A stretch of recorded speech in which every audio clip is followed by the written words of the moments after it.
একটা লোক আসতেছে আমার নবীকে হত্যা করার জন্যে, নবীজিকে মেরে ফেলবার জন্য আসতেছে, দুনিয়ার জমিন থেকে উঠায়া দেবে।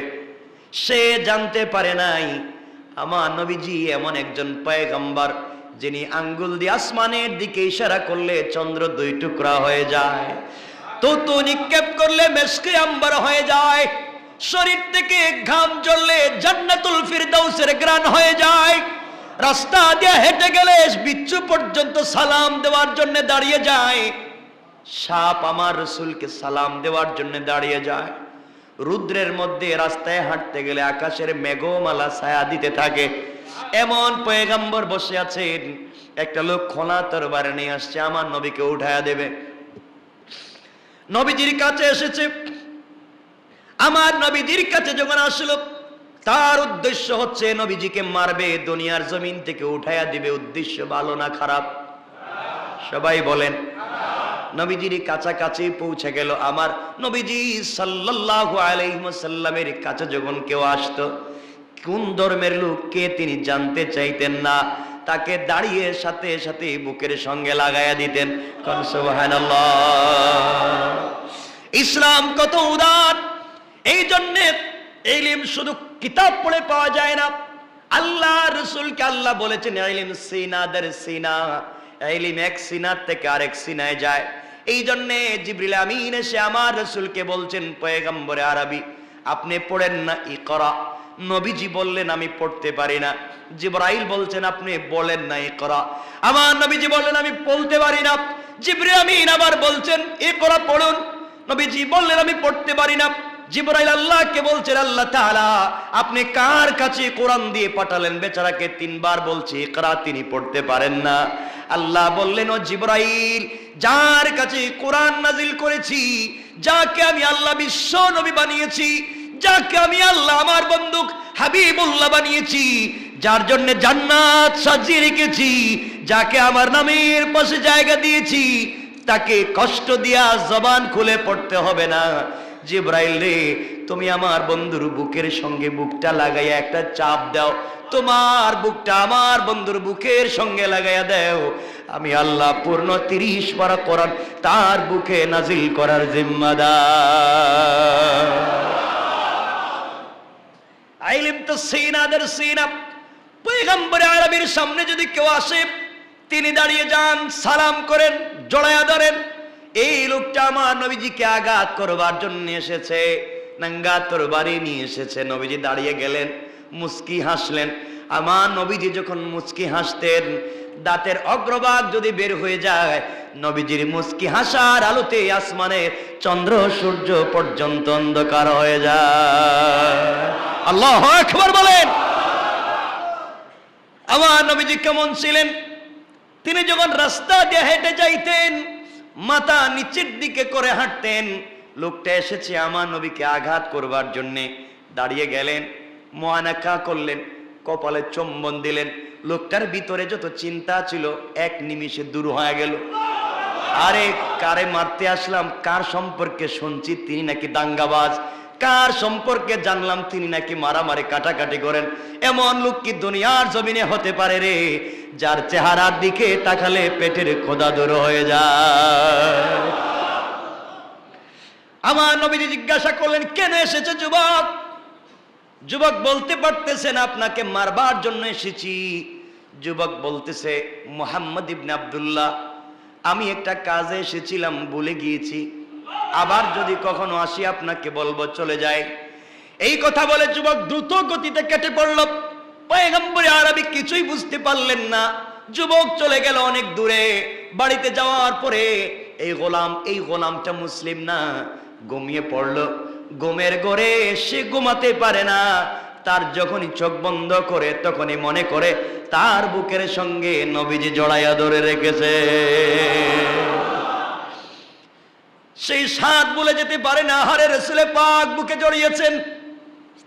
আর পারে না, 3, 4, 5, 6 মাস চলে গেল। একদিন নিজেকে সামলে রাখতে পারল না।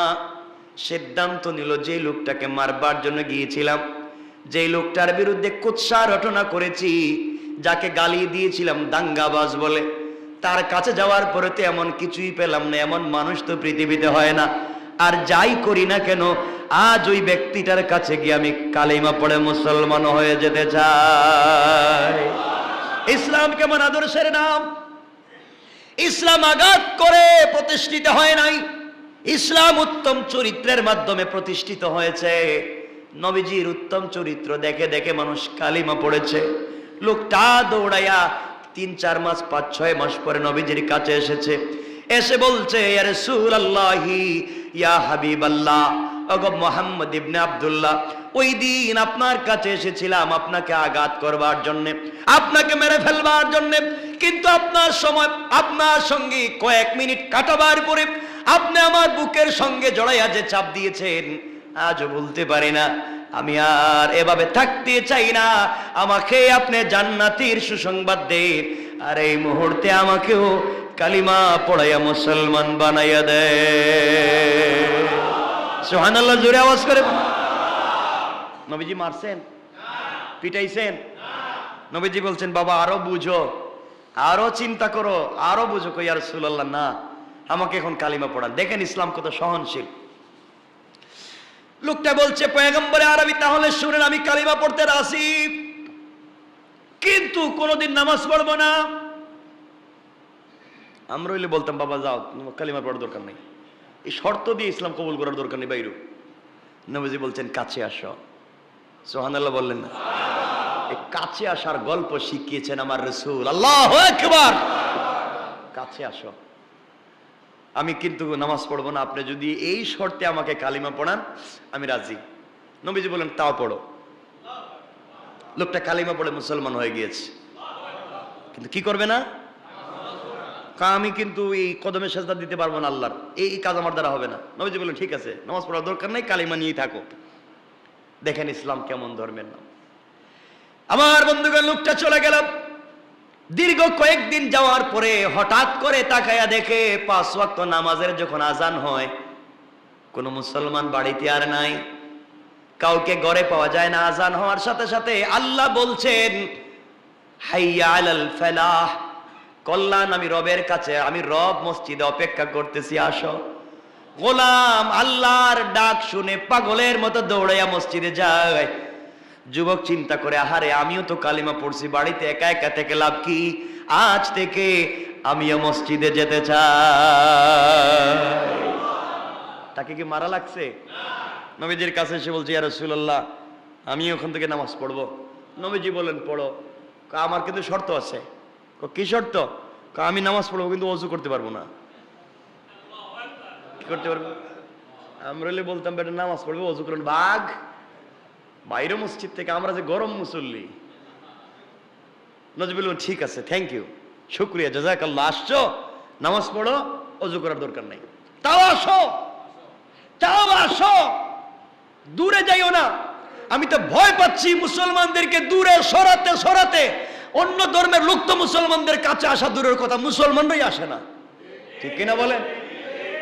দূরে সরাইয়া দিচ্ছেন, ধাক্কা দূরে সরাইয়া দিচ্ছেন। কেন দূরে সরাবেন? লোকটা এখন নামাজ পড়ে কি নাই? বলেন না। আমার বন্ধুগণ, এইভাবে দীর্ঘদিন চলতে লাগলো।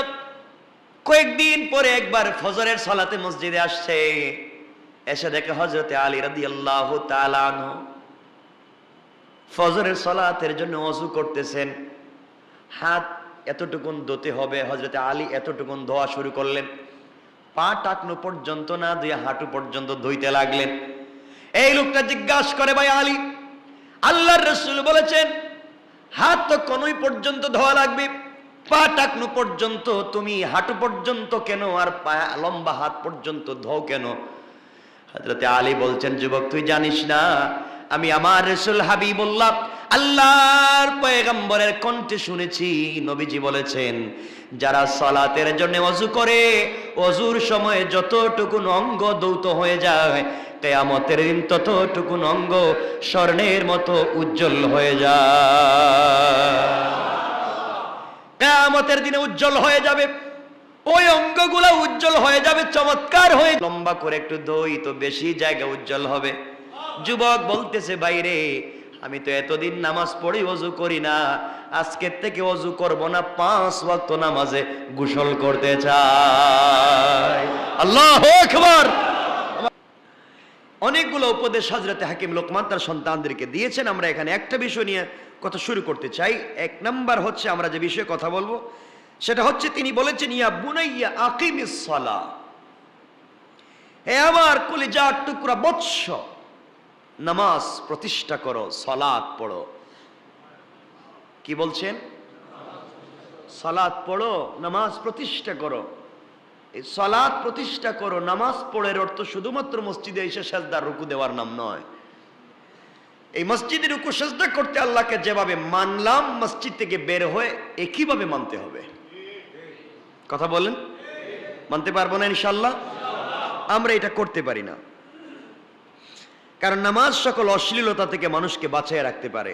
আজকে আমরা নামাজ পড়ি না, আমরা যদি কালকে কেউকে বলি যে ভাই নামাজ পড়ো না কেন, তিনি বলবেন দেখবেন আমি ইনশাআল্লাহ কালকে থেকে নামাজ পড়বো, কালকের থেকে নামাজ পড়বো, আজকে একটু প্যান্ট খারাপ, আজকে শরীর ভালো না, তো অজু ইস্তেঞ্জার আমি একটু ঝামেলায় আছি, আগামী কালকে থেকে মসজিদে আসবো। এমন কেউ বলে না? মনে হয় বলেন, বলে না?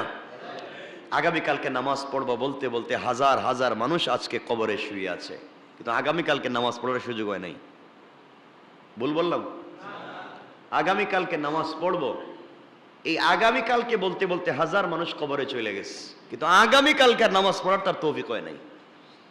তো আমি যে আগামীকালকে সালাত পড়তে পারবো এর কোনো গ্যারান্টি আছে? কথা বলে না কেন? আছে? নাই। এজন্য আল্লাহর ওয়াস্তে আমরা আল্লাহকে ওয়াস্তে নামাজি হয়ে যাই ইনশাআল্লাহ। বলেন সবাই, বলেন ইসলাম হচ্ছে চলমান সকল সমস্যা এবং সংকটের বাস্তবসম্মত সমাধানের নাম ইসলাম। আমার কথা বুঝাতে পারিনি? আসমানের নিচে জমিনের উপরে চলমান যত সমস্যা পৃথিবীতে তৈরি হচ্ছে এবং সংকট, সকল সমস্যা এবং সংকটের বাস্তব সমাধান, বলেন না বাস্তব সমাধান? সবাই বলেন বাস্তব সমাধান ইসলাম। এই পৃথিবীতে যত সমস্যা চোখে পড়তেছে আজকে, যত সমস্যা ওয়ার্ল্ড ওয়াইজ, মারামারি, কাটাকাটি, টাকার মূল্য পড়ে যাচ্ছে, কোন দেশ দেউলিয়া হয়ে যাচ্ছে, কোথাও হাঙ্গামা, মারামারি, রক্তপাত ঘটতেছে, সকল সমস্যার পূর্ণাঙ্গ সমাধান দিতে পারে একমাত্র ইসলাম। এই ইসলামটাকে যত বেশি আমরা মানুষের সামনে হাজির করব তত মানুষ ইসলামের দিকে দুর্বল হবে, এবং সেটা হচ্ছে আলহামদুলিল্লাহ। না হচ্ছে না? হচ্ছে। সুতরাং আজকে এই সমস্যার ভিতরে পড়ে আমরা আজকে ইসলাম থেকে অনেক দূরে চলে যাচ্ছি। কথাগুলো মনোযোগ দিয়ে শুনবেন। ইসলাম হচ্ছে একটি সমষ্টিগত ধর্ম। ব্যক্তির সাথে সাথে সমষ্টির সংশোধন এ জীবন ব্যবস্থার প্রধান এবং গুরুত্বপূর্ণ অংশ হচ্ছে আমি ভালো হওয়ার পাশাপাশি পুরা সমষ্টি এবং জাতিকে যেন ভালো করা যায়। কিসের মাধ্যমে? ইসলামের। কিসের মাধ্যমে বলা লাগবে? ইসলাম কোন ব্যক্তি ধর্ম না, সমষ্টিগত ধর্মের নাম। সমষ্টিগত ধর্মের নাম। নামাজের ন্যায় অবশ্যই করণীয় আরো অনেক ব্যবস্থা আছে। জীবন ব্যবস্থার প্রধান এবং মৌলিক গুরুত্বপূর্ণ বিষয় হচ্ছে সমাজের সকল জায়গায় ইসলামের মৌলিক বিষয় স্বচ্ছভাবে মানুষের কাছে পৌঁছে দেওয়া। তাইলে ইসলাম নিয়ে মানুষের কাছে আর খারাপ ধারণা থাকবে না? না থাকবে?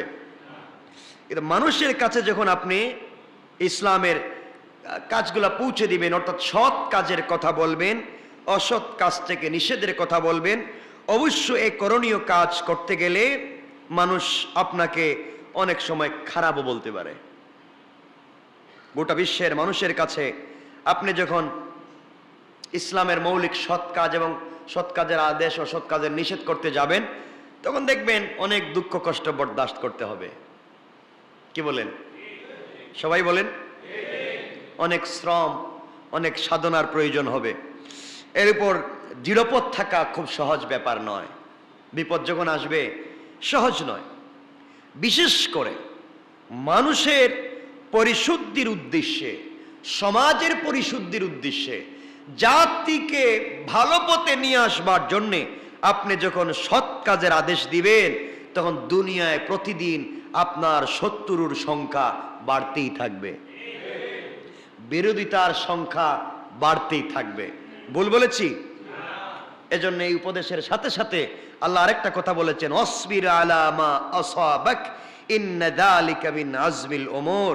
এসব কাজ সম্পূর্ণ করতে গেলে দুঃখ কষ্টের সম্মুখীন হতে হবে। তাতে যদি ধৈর্য ধারণ করে স্থিরতা অবলম্বন করতে পারো, তাহলে তোমাদের উপরে থাকবে আমি আল্লাহর হাত। সুবহানাল্লাহ বলেন। তাহলে ভালো কাজ করতে গেলে বাধা আসবে, বলেন আসবে? আসবে। অন্যায় কাজ থেকে সমাজকে বাঁচাতে হবে। মনে রাখবেন, আমরা এখানে বসে আছি, ইসলাম কখনো সাম্প্রদায়িক দাঙ্গা সৃষ্টি করতে পারে না। ইসলাম কোন ধর্মে আঘাত করতে বলেনি। মুসলমান যারা কোরআন সুন্নাহকে মানে, তারা কখনো পৃথিবীতে সাম্প্রদায়িক দাঙ্গা সৃষ্টি করতে পারে না। কথা বলেন না কেন? ইসলামের মৌলিক শিক্ষাই হচ্ছে অসাম্প্রদায়িক চেতনা। আমি এবছরের 1000 প্রোগ্রামে কথাগুলো বলেছি। 1 মিনিটে আপনাদেরকে বুঝাইয়া দিই এই পুরোনো কথাটাকে। ইসলাম কখনো সন্ত্রাসবাদকে সাপোর্ট দিতে পারে না। ইসলাম কখনো সন্ত্রাসবাদ, জঙ্গিবাদ, প্রোপাগান্ডাকে সাপোর্ট দিতে পারে না। ইসলাম কখনো সাম্প্রদায়িক চেতনা প্রতিষ্ঠিত করতে পারে না। ইসলাম সব সময় অসাম্প্রদায়িক। ইসলাম সব সময় শান্তির কথা বলে। ইসলাম সব সময় সবাইকে নিয়ে চলবার কথা বলে। ইসলাম দাঙ্গা হাঙ্গামা পছন্দ করে না, বরং ইসলাম এসেছে সকল দাঙ্গা হাঙ্গামাকে দূর করে এক আল্লাহর তাওহীদ প্রতিষ্ঠা করে সমাজে শান্তির দ্বীন প্রতিষ্ঠা করতে চায়। ঠিক কিনা বলেন? এই কথাটাকে আমি অনেকবার বলেছি, আপনাদেরকে আবারও আজকে বলছি। এজন্য আমরা যারা আজকে আলেম ওলামাদেরকে নিয়ে প্রোপাগান্ডা করেন, সাম্প্রদায়িক দাঙ্গা সৃষ্টিকারী ওলামায়ে কেরামদেরকে বলেন, তাদেরকে আমরা দাওয়াত দিতেছি, আমাদের এই নারিন্দা বিনোদ বিবিতে জুমা পড়ে যাক, রমজানুল মুবারকের তাহাজ্জুদের সালাতে আসুক, একদিন এসে দেখো মুসল্লিদের হাজার হাজার মানুষের চিৎকার আর কান্নার আওয়াজ কোথা পর্যন্ত পৌঁছে যায়। কথা বলেন না কেন? এই মানুষগুলো সন্ত্রাস হতে পারে না, এই মানুষগুলো দাঙ্গাবাজ হতে পারে না, এরা উগ্র জঙ্গিবাদ হতে পারে না। মনে রাখবেন, কিছু লোক যারা ইসলামের নাম দিয়ে মসজিদে যারা আসে, মুসল্লিরা জুতা চুর হতে পারে না। চুরি মুসল্লি সেজে জুতা চুরি করে। মুসলমানরা জঙ্গি, সন্ত্রাস, দাঙ্গাবাজ, সাম্প্রদায়িক হতে পারে না। মুসলমানদের নাম নিয়ে কিছু লোক সমাজে ফিতনা তৈরি করতে চায়। মুসলমান এই কাজ কখনো করতে পারে না।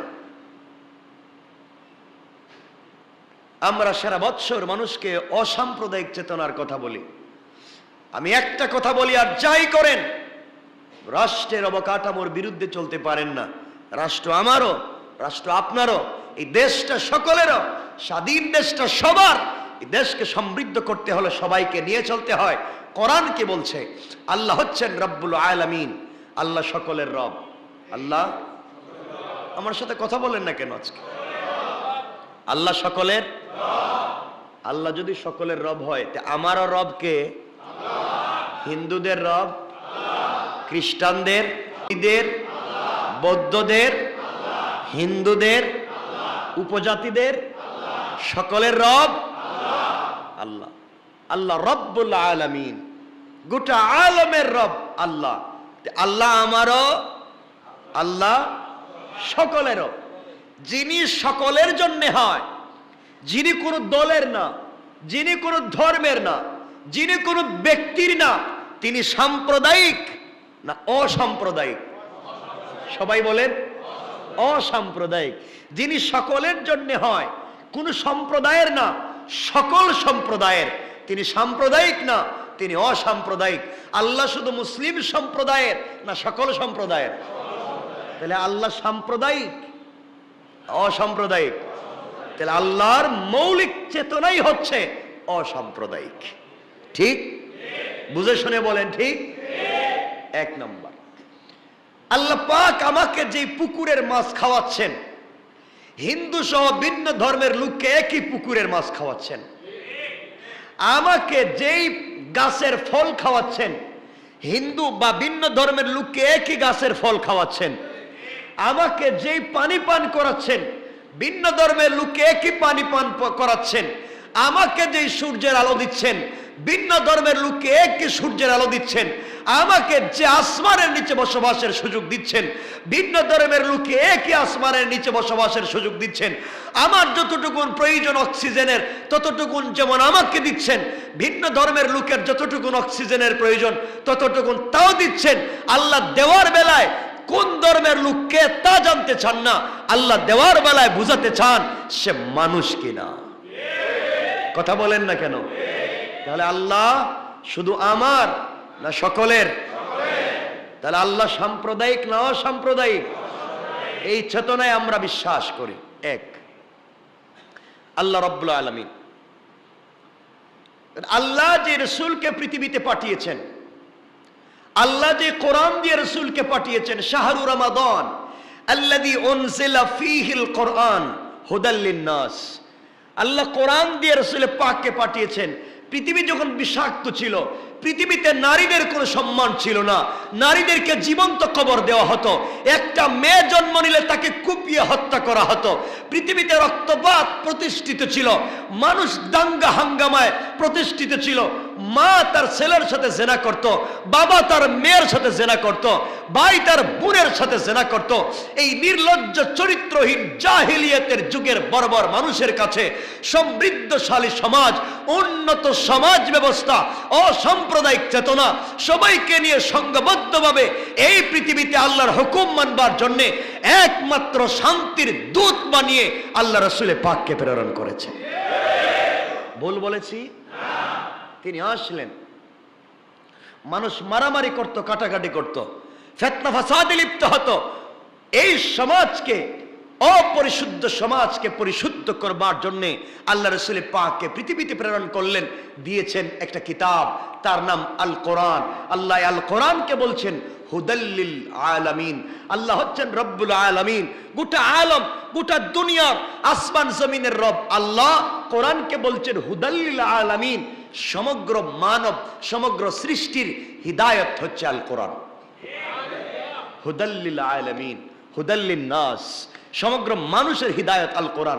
সকল মানুষের হিদায়াত যদি আল কোরআন হয়, তা কোরআন শুধু আমার কিতাব না সকলের? আল্লাহ বলছেন হুদাল্লিন নাস, কোরআন মানুষের হিদায়াত। তো মানুষ শুধু মুসলমান না সবাই?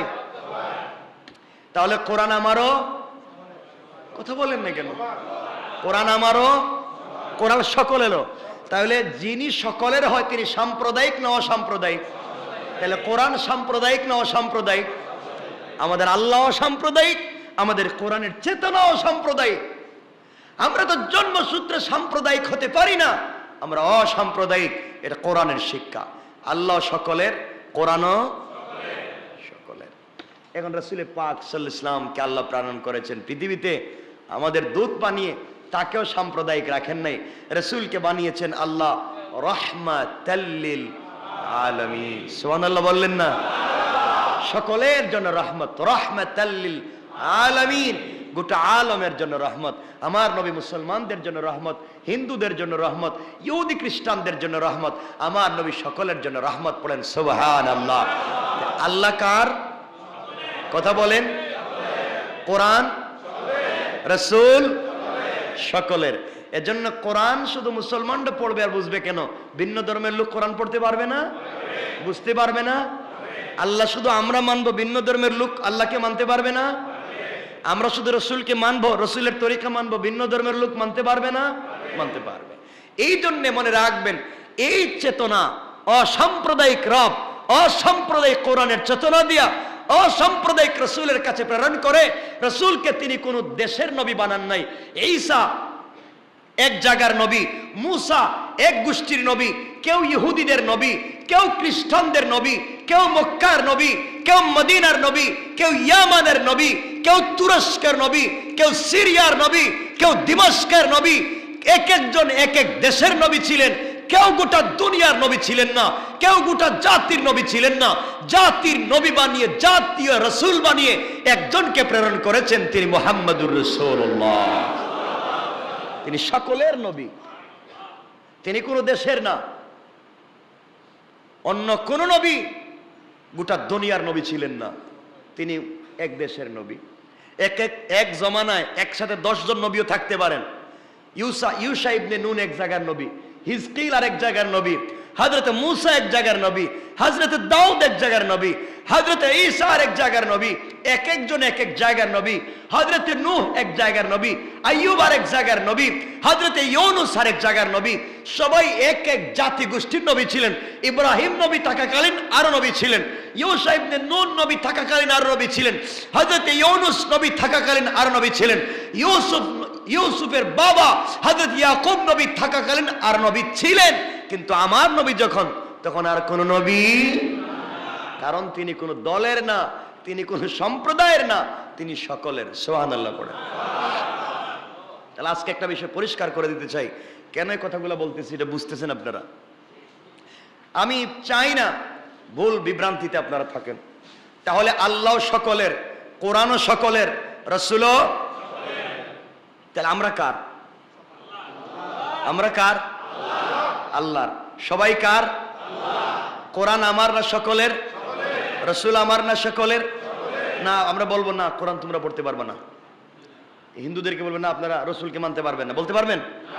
সবাই মানবে। আমরা তো চাই রাসূল পাক সাল্লাল্লাহু আলাইহি ওয়াসাল্লাম 1400 বছর আগে পৃথিবীর থেকে গিয়েছেন। আজকে গোটা দুনিয়ার মানুষের কাছে একটা মেসেজ, ইনফরমেশন পৌঁছে গিয়েছে। পৃথিবীর একটা সেকেন্ডও বাকি নাই যেখানে আজান হয় না। কি হয় না? আজান হয় না, আজান হয় না, এলা কোনো জায়গা নাই। এই জন্য ভাই আমরা সবাই কবরে চলে যাচ্ছি। আজ না হয় কাল মরে যাব, আজ না হয় কাল মরে যাব। আল্লাহকে ওয়াস্তে সমাজে ফিতনা তৈরি করবেন না। আল্লাহকে ওয়াস্তে। দেশ এখন স্থিতিশীল, জিনিসপত্রের দাম বাড়তেছে, কিন্তু দেশে মারামারি, কাটাকাটি, ফিতনা ফাসাদ, দাঙ্গা হাঙ্গামা, হিন্দু মুসলিম মারামারি চলতেছে। মুসলমানরা হিন্দুদের কোনো জায়গায় আক্রমণ করতেছে, হিন্দুরা মসজিদে এসে মারামারি করতেছে, ফিতনা নাই। যারা দেশে ফিতনা তৈরি করতে চায়, দেশকে অস্থিতিশীল করতে চায়, মনে রাখবেন এরা সব সময় এই দেশের স্বাধীনতাকে মাইনে নিতে পারে না, ভালো থাকতে চায় না। আজকে আপনারা জেনে থাকবেন সিলেটে কি পরিমাণ বন্যা। 50 বছরের ইতিহাসে এমন বন্যা হয় নাই। 50 বছরের ইতিহাসে এমন বন্যা হয় নাই। পুরা শহরে পানি, মেইন রাস্তাগুলো পানির নিচে, মানুষের একতলা বাড়ি পানির নিচে চলে গেছে, টিনের ঘরের উপর দিয়ে পানি যাইতেছে, সবগুলো রাস্তাঘাট ভেঙে একাকার হয়ে গিয়েছে। অথচ এই ঢাকা শহরে বৃষ্টি নাই, গরম। আপনারা খবরে আমাদের আশেপাশে বিভিন্ন রাষ্ট্রে মানুষ গরমে মরে যাচ্ছে, পানির জন্য হাহাকার করতেছে। আমি সিলেট থেকে আসলাম, পানির কিভাবে বুঝাবো, পানি কিভাবে বুঝাবো?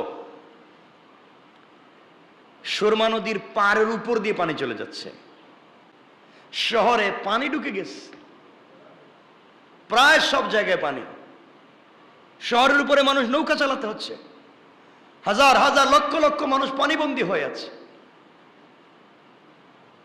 এই জন্য আল্লাহকে আসতে, এই যে জলবায়ুর যে পরিবর্তন হচ্ছে, একই জায়গা একটু দূরে, এই যে ঢাকা শহর আর কত দূরে, 250 কিলোমিটার, এখানে মানুষ গরমে মরে যাচ্ছে, পানি নাই, আর ওখানে মানুষ ডুবে যাচ্ছে। এই জলবায়ুর পরিবর্তন হচ্ছে, সমাজ কোন দিন কোন জায়গায় চলে যাচ্ছে আল্লাহ পাক জানেন। আল্লাহর ওয়াস্তে আমরা ফিতনা ফাসাদ করব না, বলে না ইনশাআল্লাহ। যারা আলেম ওলামাদেরকে কটাক্ষ করতে চান, যারা আলেম ওলামার বিরুদ্ধে লেখালেখি করেন, যারা আলেম ওলামাদের নাম নিয়ে নহেতুক নানান বিতর্ক তৈরি করতে চান, আল্লাহর ওয়াস্তেগুলো বাদ দিয়ে দেন, আপনারা এগুলো বাদ দিয়ে দেন। সবাই ভালো হয়ে যায়, ভালো হয়ে যান। আবারও বলছি, সবাই ভালো হয়ে যায়। রব বলছেন আমি যাকে ধরি, ইন্না বাতশা রাব্বিকা লাশাদীদ, আমি যাকে ধরি কোন ছেড়ে দেওয়ার মতো করে ধরি না। এজন্য আল্লাহর ওয়াস্তে আমরা ফিতনা ফাসাদ করব না ইনশাআল্লাহ। বলেন হারাম কাজে লিপ্ত হব, অন্যায় করব, রাষ্ট্রের বিরুদ্ধাচরণ করব, সন্ত্রাসবাদে জড়িত হব, জঙ্গিবাদে জড়িত হব, উগ্রবাদে জড়িত হব না। আমরা কোনো কাজে সন্ত্রাসবাদে জড়িত হব না, উগ্রবাদে জড়িত হব না। এরপরে সাম্প্রদায়িক কোনো দাঙ্গায় জড়িত হব না। আমরা সব বাদ দিয়ে শান্তির ধর্ম ইসলাম। ইসলাম তো শান্তির। আমাদের তো অনেক কথা বলার ছিল। রসুল কেমন ছিলেন, তিনি কেমনে কথা বলতেন, তিনি মানুষের সাথে কেমনে চলতেন, তিনি কোন ভাবে কথা বলতেন। আমি অনেকবার বলেছি, ইসলাম জোরে পিটাইয়া কাউকে ইসলাম কবুল করতে বলে নাই। ঠিক আছে, কোথায় আছে যে কে কারে পিটাইয়া ইসলাম কবুল করাইছে? কে কোন জায়গায় কারে পিটাইয়া ইসলাম কবুল করাইছে? কেন এই ভুল বার্তা সমাজে দেওয়া হচ্ছে? কেন এই ভুল বার্তা সমাজে দেওয়া হচ্ছে? ওলামায়ে কেরামকে রাষ্ট্রের বিরুদ্ধে, ওলামায়ে কেরামকে সরকারের মুখোমুখি করা হচ্ছে কেন? এগুলো তো ঠিক না, অন্যায়। সব কিছুর শেষ আছে। এজন্য আল্লাহর ওয়াস্তে আমরা এই সমস্ত অন্যায় কাজে জড়িত হতে চাই। আমরা কাজ কি, আমাদের কাজ কি বলেন তো? বলেন না। আল্লাহর হুকুম, রাসূলের তরিকা, এই তো। না আর কিছু আছে আপনাদের? আর কিছু আছে? কোরআনের কোন জায়গায় আছে যে মারামারি কাটাকাটি করেন, হিন্দুদের বাড়ি জ্বালায়া দেন, মন্দিরে আগুন দেন? আছে? নাই। এই ফিতনাগুলো না, কি করেও না। দেশে যখন মাদকিয়া বা সয়লাব হয়ে যায়, লক্ষ লক্ষ মসজিদের মিনার থেকে উলামায়ে কেরাম বজ্রকণ্ঠে কথা বলেন। কথা বলেন না কেন? এই অন্যায়ের প্রতিবাদ করেন। দেশে যখন দাঙ্গা হাঙ্গামা তৈরি হয়, তখন সাধারণ পাবলিককে শান্ত রাখবার জন্যে দিন বুঝাইয়া, অসাম্প্রদায়িক চেতনা বুঝাইয়া ভাই ভাই একসাথে চলবার মতো পরিবেশ উলামায়ে কেরাম তৈরি করে দেন। আমরা তো এটাও বলি, আপনার প্রতিবেশী যদি হিন্দু হয় আর আপনি যদি খান, ও যদি না খাইয়া মরে, আপনার প্রতিবেশী একজন হিন্দু, তার ঘরে খাবার নাই, আপনার ঘরে ৫-৬টা আইটেমের খাবার আছে, আপনি মারা গেলে কিয়ামতের দিন জাহান্নামী। আপনি প্রতিবেশীর হক আদায় করেন নাই। সে কোন ধর্মের আমরা জানতে চাই না, সে তো মানুষ। কেন আপনি তাকে সহযোগিতা করলেন না? কথা বুঝেন নাই? রাসূল পাক বলছেন, কিয়ামতের দিনে ভিন্ন ধর্মের লোক যদি মুসলমানদের বিরুদ্ধে কোনো অভিযোগ দায়ের করে, আর অভিযোগটা যদি সত্য হয়, রাসূল বলছেন আমি এই মুসলমানের বিপক্ষে থাকব। আমি যে কথাগুলো বলতে চাই, এই যে এতক্ষণ যে কথাগুলো বললাম, এরপরে দেখবেন কিছু লোক একবারে ফাউল, কিছু লোক আছে এরপরেও ইসলামকে মানতে চাইবে না। ইসলামের মৌলিক শিক্ষা তাদের কথা হলো, কেন এই সমাজে এভাবে চলবে? কেন হুজুররা মারামারি কাটাকাটিতে যায় না? শুনে রাখবেন, আলেম ওলামাদেরকে এই জায়গায় নিয়ে যায় না। আল্লাহর ওয়াস্তে বুঝেন ইসলাম কেমনে চলতে বলেছে। আমি একটা ঘটনা অনেক আগে বলেছি, আজকে 1 মিনিটে বলি। এখানে রাসূল পাক ইসলামের তিনি মানুষের সাথে কেমনে কথা বলতেন। শামাইলে তিরমিজিতে হাদিস এসেছে, হযরত হুসাইন রাদিয়াল্লাহু তাআলা আনহুকে জিজ্ঞাসা করা হলো, বলো না রাসূল কেমনে চলতেন? হযরত হুসাইন বলেন, আমি আমার বাপ হযরত আলী রাদিয়াল্লাহু তাআলা আনহুর নিকট বসা ছিলাম, তাকে বলতে শুনেছি রাসূল ইসলাম কেমন ছিলেন। নবীজি সাল্লাল্লাহু আলাইহি ওয়াসাল্লামের আচার ব্যবহার প্রকৃতি সম্পর্কে জিজ্ঞাসা করা হলে তিনি বললেন, সর্বদা প্রসন্ন, সকল অবস্থায় তিনি হেসে হেসে কথা বলতেন, হাস্যোজ্জ্বল থাকতেন। সুবহানাল্লাহ বলেন। নবীজি যখনই কথা বলতেন তিনি হেসে হেসে কথা বলতেন। সুবহানাল্লাহ নাই? যে লোকটা হেসে হেসে কথা বলতে পারে সে উগ্র হয়, সে সন্ত্রাসী হয়, সে জঙ্গি হয়? তিনি হেসে হেসে কথা বলতেন। তার চরিত্র ছিল বড় নম্র, আচার আচরণে ছিল বিনয়। সুবহানাল্লাহ বলেন। তার স্বভাব মোটেই রুক্ষ ছিল না, কথাবার্তাও নিরস ছিল না। তিনি উচ্চ সুরে কথা বলতেন না, অশ্লীল বাক্য বলতেন না, কারো প্রতি দোষ দিতেন না, কৃপণতা প্রকাশ করতেন না। সব সময় তার কাছে যা আছে তিনি এগুলা নিয়েই সবার সামনে থাকতেন। ঝগড়া বিবাদ করতেন না, অহংকার করতেন না, অপ্রয়োজনীয় কথা বলতেন না, অর্থহীন কথায় আত্মনিয়োগ করতেন না। সুবহানাল্লাহ বলেন। নবীজি কেমন ছিলেন?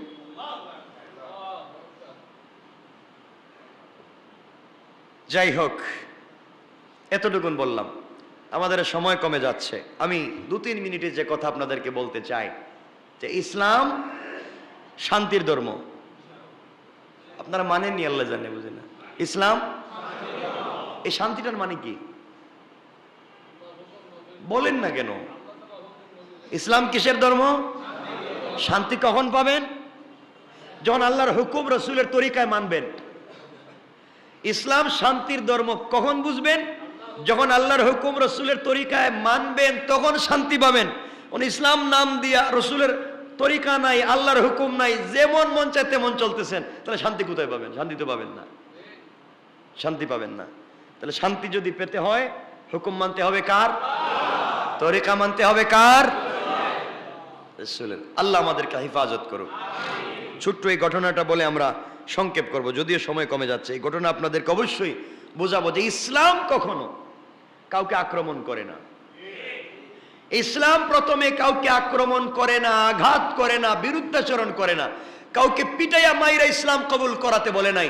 এমনকি রাসূল ইসলাম বলেছেন, আল্লাহ কোরআনে বলছেন, রাসূল কালাস্তা আলাইহিম বিমুসাইতির, অগো পয়গম্বরে আরবি, আপনি দারোগা না, আপনি ওসিডি সিএসপি না যে আপনি কাউকে পিটাইয়া ইসলাম কবুল করাবেন। আপনি পিটাইলে কাউকে হিদায়াত দিতে পারবেন না। ইয়া রাসূলুল্লাহ, ও পয়গম্বরে আরবি, আপনি জোর জবরদস্তি করে কাউকে ইসলাম কবুল করাইতে পারবেন না। কোরআনের আয়াত, লাস্তা আলাইহিম বিমুসাইতির, আপনি পারবেন না পিটাইয়া কাউকে হিদায়াত দিতে, আপনি ভালোবেসেও পারবেন না। আপনি কলিজা দিয়ে কাউকে ভালোবেসেন, ভালোবাসলে হিদায়াত দিতে পারবেন না। ইন্নাকা লা তাহদি মান আহবাবতা, আপনি ভালোবাসলে হিদায়াত দিতে পারবেন না। আপনি আপনার চাচা আবু তালেবকে কলিজার চাইতে বেশি ভালোবেসেছেন, হিদায়াত আপনি দিতে পারেন নাই। ও পয়গম্বর, হযরত ইব্রাহিম তার বাপকে বেশি ভালোবেসেছে, হিদায়াত দিতে পারেন নাই। ভালোবাসলেই হিদায়াত দেওয়া যায় না, পিটাইয়া হিদায়াত দেওয়া যায় না। পিটাইয়া যদি হিদায়াত দেওয়া যাইতো, নূহ আলাইহিস সালাম, লূত আলাইহিস সালাম তার স্ত্রীকে হিদায়াত দিতে পারতেন, নূহ আলাইহিস সালাম তার ছেলে কেনানকে হিদায়াত দিতে পারতেন। বুঝা গেল পিটাইয়া হিদায়াত দেওয়া যায় না, ভালোবাসলে হিদায়াত দেওয়া যায় না। আপনার কাজ হচ্ছে সুন্দর ভাষায়, নম্র ভাষায় পৌঁছে দেওয়া। হিদায়াত দেওয়ার মালিক কে? এই সহজ কথা আর কেমনে বুঝাবো? এই সহজ কথা আর কেমনে বুঝাবো? হিদায়াত দেওয়ার মালিক একমাত্র আল্লাহ। কেউ হিদায়াত দিতে পারবেন না, কেউ হিদায়াতের মালিক না। হিদায়াতের মালিক আল্লাহ। আপনার কাজ পৌঁছে দেওয়া। বাল্লিগু আন্নি ওয়ালাউ আয়া, আমার একটা কথা হলে পৌঁছে দাও। কার তরিকায়? মারামারি করে না, নম্র ভাষায়? নম্র ভাষায়। আমার একটা কথা হলেও পৌঁছে দাও। এই পৌঁছাতে গিয়ে যদি কলিজা দিয়ে কাউকে ভালোবেসে মনে করো হিদায়াত দিবা, পারবা না। পিটাইয়া হিদায়াত দিবা, পারবা না। তাহলে তোমার পিটানোরও দরকার নাই, খুব ভালোবেসে হিদায়াতের দরকার নাই। তোমার কাজ হচ্ছে পৌঁছে দেওয়া, এই তোমার দায়িত্ব শেষ। তোমার কাজ পৌঁছে দেওয়া, এই তোমার দায়িত্ব। হিদায়াত কে দিবেন? সবাই বলেন। কারো প্রশ্ন আছে এই কথার উপর?